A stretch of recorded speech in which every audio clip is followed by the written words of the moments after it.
Hello everyone, Heidi here from Rain Country. God is good all the time. Let me start off with the first question. I can't remember which one I put first. I think I put first the chocolate. So right here I've got chocolate chips that I vacuum sealed in 2020. So these are organic chocolate chips. I've got a whole bunch of these. Somebody was asking me, first of all, how long you can store your chocolate like this, vacuum sealed in jars for years and years. So this is already going on 5 years old. I don't know what time of the year it was since I didn't put a month on there, but I've had some even longer that were still good. Now, even vacuum sealed, your chocolate can still kind of lose some quality, and it won't have that quite the same flavor or texture over time, but it's still good. It doesn't spoil. And I've used chocolate. I finally work through the stuff I put up in 2014? And it was still good. It was still definitely good enough to use in cookies and things like that. Didn't taste quite as good side by side as some fresh chocolate chips, but they were still good. They were definitely still edible. And in cookies, for certain, because it's going to melt a little bit. So somebody had said, I read somewhere or heard somewhere that you can only store chocolate vacuum sealed in jars for 2 years. I'm like, oh, you can do it longer than that. I mean, I can even tell by the color of this. I don't know if you can tell because the lighting's sort of weird, that these don't even have any of that kind of whitish look to them at all. Yeah, I don't think the lighting's going to be very fair to show you. If I hold it up, maybe you can see it better. Maybe a tiny, tiny bit.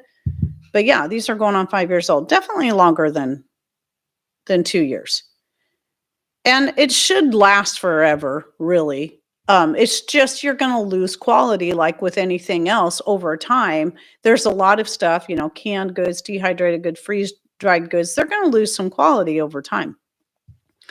But now let me go on to the homemade chocolates. That's a little bit different because you're not adding stabilizers and whatnot. I find with my homemade chocolate, it's best to refrigerate it because it tends to melt a lot easier because it doesn't have stabilizers in it. So I only make the chocolate, and then I keep it in the fridge until we're done working through it. I did link to the video I did on the homemade.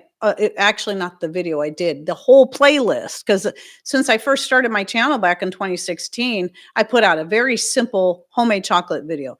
It's just, and all that one entails is cocoa butter, cocoa powder, or cacao butter, cacao powder. The only difference in the name, cacao means it's raw. That's all it means. And raisins for sweetness. I didn't have to add honey or sugar. So yeah, I have quite a few videos out there. So I linked to the full playlist of all my different recipes I've created over the years. So the ones I tend to make the most are the peanut butter chocolate and the peppermint patty chocolate. But sometimes I will just make just a chocolate with raisins for sweetness and add no sugar, no honey. Honey's great in the chocolate, but the problem with honey is that it does start to separate, and it's still good, but you'll end up with maybe a gooey layer of honey at the bottom of your pan or your little silicone molds or whatever it is you use for your chocolate. But I usually take the easy way out when I do the chocolate and just use a pie pan and butter it and then make my chocolate in that and then just chill it and then chop it up. But you can use like little cute silicone molds or the little silicone muffin liners. Those work really good for your chocolate, and those make it look a little more like a peanut butter cup or something like that. And those work good for that too. It's just more time consuming. So, I might do that if I really want it to look cute, but most of the time I don't bother with that. Just a pie pan and butter it. And that's it, just a glass pie pan. The next one that I was going to cover was the cheese one.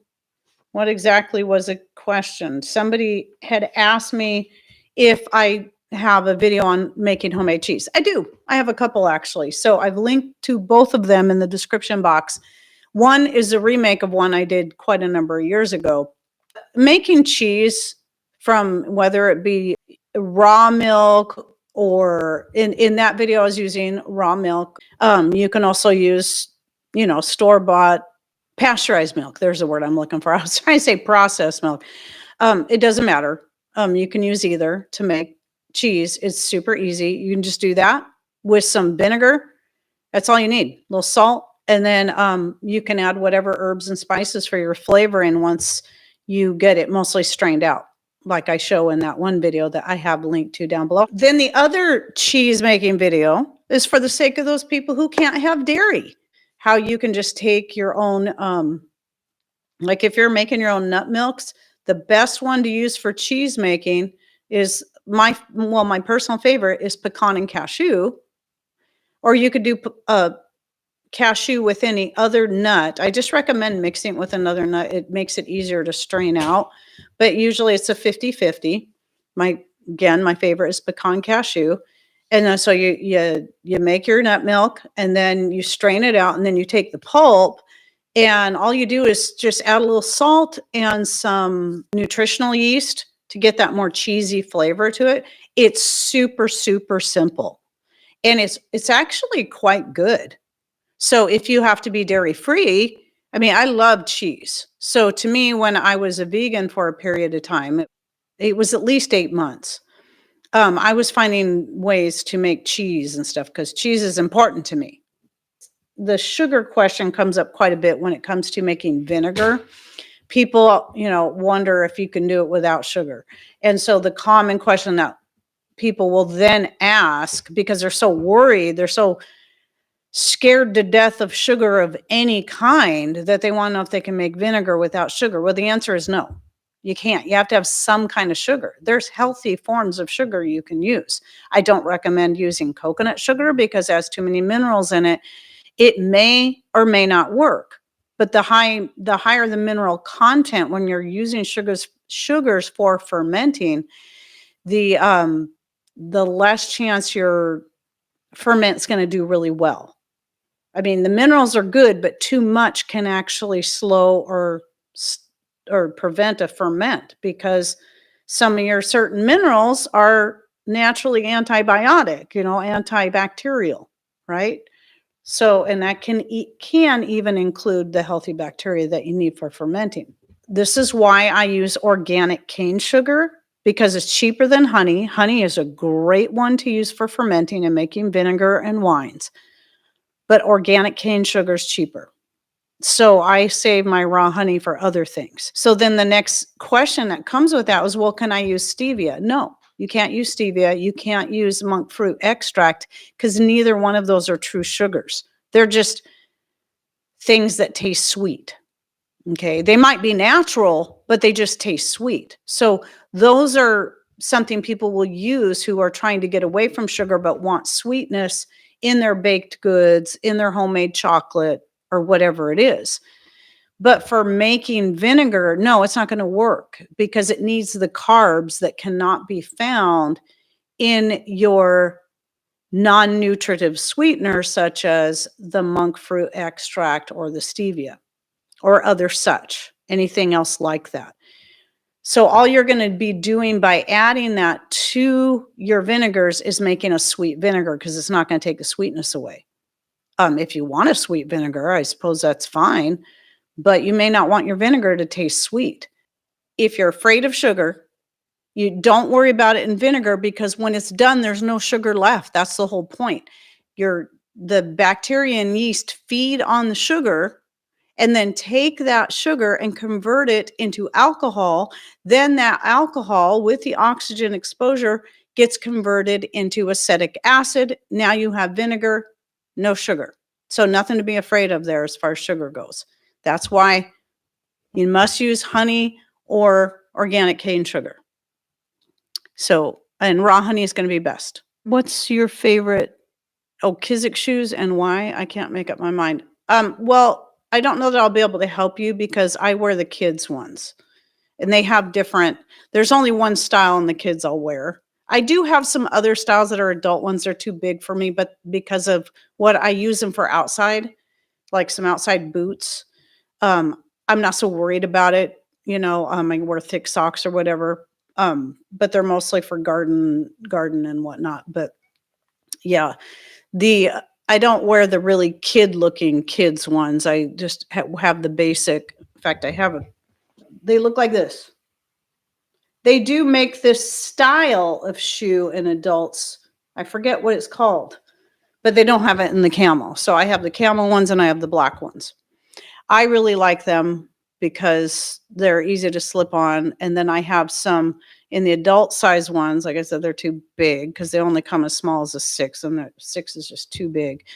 But I can still slip them on and go get stuff done outside. And they're kind of an ankle boot that they don't even have right now.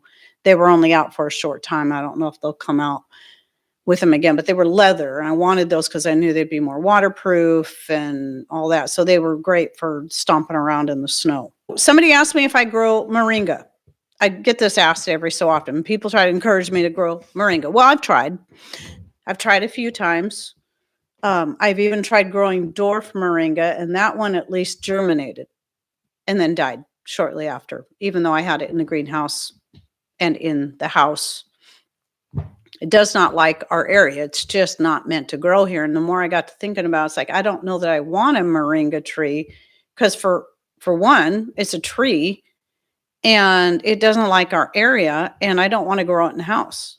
So at any rate, moringa is great. I do have some moringa powder stocked up. I hate the flavor of it, but I do keep some, but I'm not dependent on it. And here's why. Because when it comes to a lot of that stuff, I try not to be too dependent on some of that kind of stuff that I can't grow, especially if I don't like the flavor of it.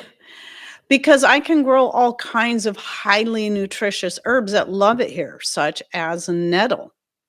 Nettle is so highly nutritious, and it's very good for your thyroid and many other things. And so I'm happy with that. It might be a little bit more of a pain to try to handle it, but quite literally, but I don't have to work at it, and it grows just fine for us. And that not just that, but pretty much greens from anything else. So leaves from a lot of your berries are edible and highly nutritious. Like a lot of your root vegetables, like a rutabaga, turnips, beets, carrots, the greens on all these things are edible. But a lot of people may not think to eat those. Dry them up and make a mixed greens powder, or even doesn't have to be powder. I usually flake mine. And then it gets added to almost pretty much every dinner I make. Sometimes I'll throw it in tea, as long as I don't get too carried away with it. Oh, dandelion leaves is another big one I use a lot. Highly, highly nutritious. So I'm not worried about not being able to grow moringa. So I'm not trying that hard on it. Now, if it's something you feel like you really, really want to grow, like I came to be convinced more and more that I did really want to grow mullein. So I kept trying until I found the seeds that were going to work. And that was something I got from someone locally. So the seeds had been acclimated. So now I have mullein and I'm thrilled. That did become important to me, where moringa is not. My point in even bringing this question up is I think it's important because sometimes people feel like, well, so-and-so is always going on about, the moringa that they grow and how great it is for everything. And so people feel it's kind of like the freeze dryer thing or the Excalibur thing, where people start to feel like they're not going to be truly healthy or have their food preserved properly if they don't have or even in All American Canner, if you don't have all the right equipment or all the right herbs, well, what if you can't grow them? What if you can't afford to buy those things? I mean, you got to find what no matter where we live around the world, it doesn't matter where you live, there are going to be medicinal herbs, unless you're right in the middle of the desert where nothing grows. I had a lady even tell me that where she lived in the Sierra Nevada, am I saying that right? Anyway, pretty much desert, mountainy area. She found there was a lot of stuff she couldn't grow because it needed water, but she found a lot of medicinal herbs that did grow naturally and like the drought-like conditions. It's about learning what herbs do grow naturally in your area. Learn about the things that grow wild around you. And that's why I talked about in some of my book related videos. Look at getting your hands on a book that talks about medicinal herbs that you can find in your own region, in your own state. That's going to be a lot more helpful than worrying about whether or not you can grow moringa or you can grow ginger or you can grow nettle for that. Some people can't grow nettle. If they can't grow nettle, they can probably grow moringa. And so, because nettle tends to like wet climates. That's why there's nettle all over the UK. And that's why there's nettle. You can easily grow nettle here. I wouldn't say it's all over here, but you can grow it here. I've never actually found nettle growing wild around here, but I've got it growing because I started it from seed and didn't have a bit of problem with it. I mean, I've tried to grow chamomile. I got a couple of plants from a neighbor and they did okay. I don't know if chamomile is an annual or a perennial. I thought it was a perennial and they didn't come back the next year, but I get pineapple weed.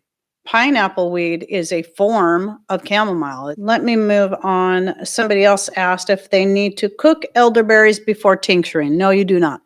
If you feel better about it, go ahead, but there's absolutely no need because you're not going to be eating the seeds. It's the seeds and the berries that need to be cooked or, not chewed. If you swallowed them whole, they'd most likely are not going to hurt you anyway. But you're tincturing your elderberries, so you're not even eating the berries. But no, you don't need to cook your elderberries. You got dried elderberries that were dehydrated raw. Just tincture them as is. That's what I do.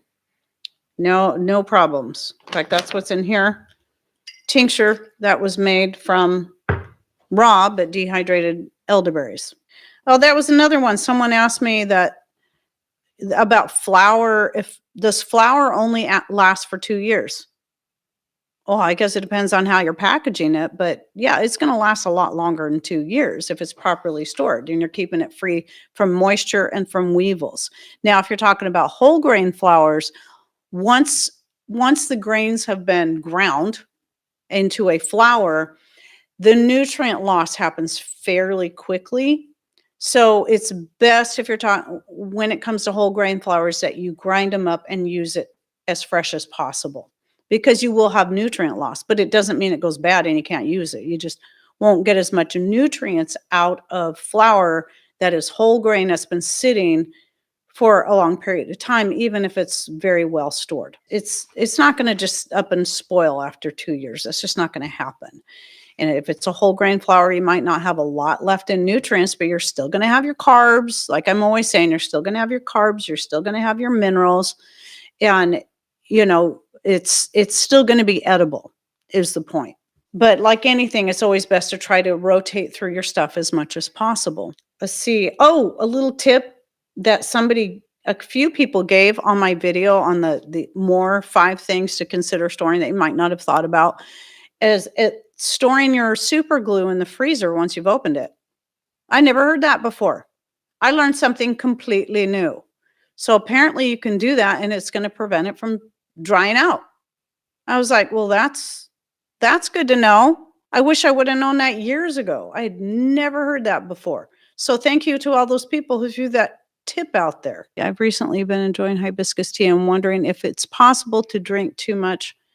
You know what? That would be something you would have to look into for yourself. I have a tendency to kind of get myself hooked on certain, like ginger. I love ginger tea right now. Usually it's peppermint tea, but my latest thing has been ginger tea. It's all I want. I feel pretty safe with it.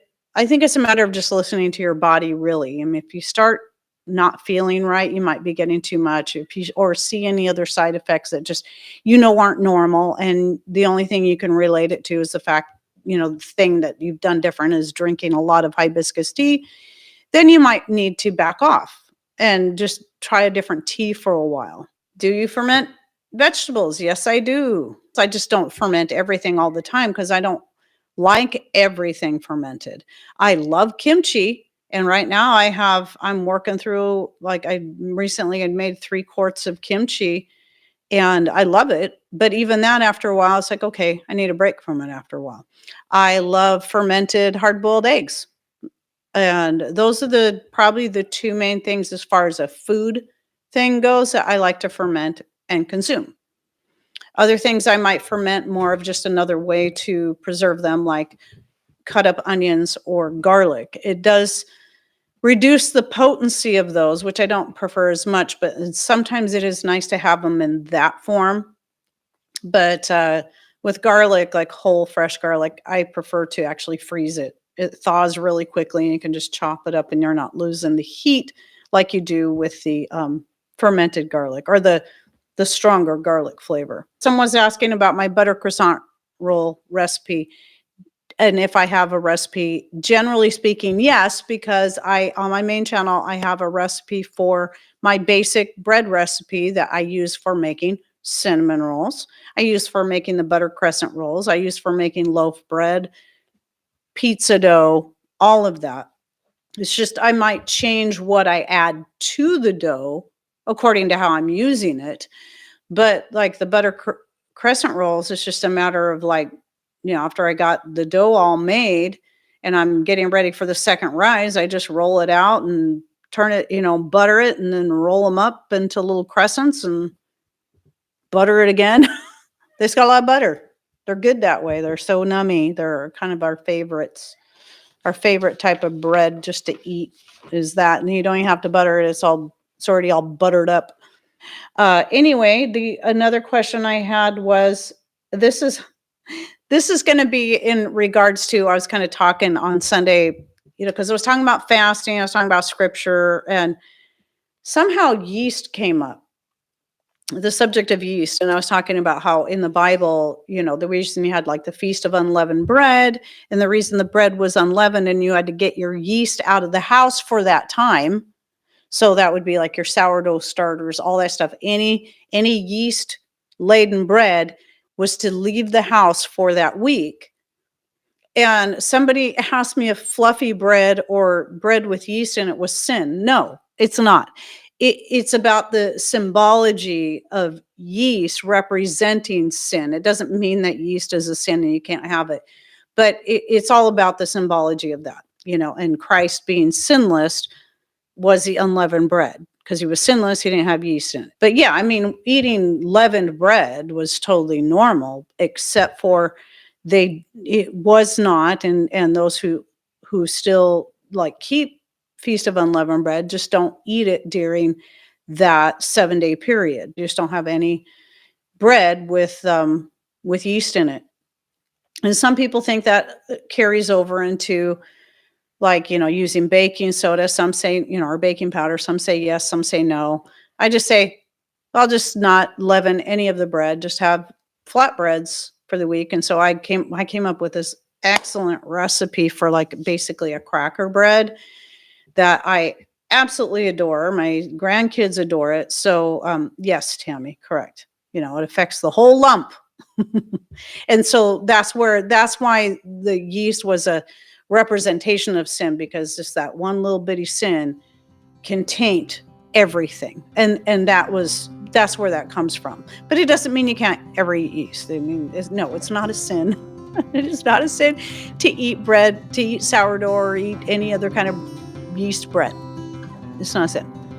Just wanted to clear that up because it seemed like there was a little confusion on that.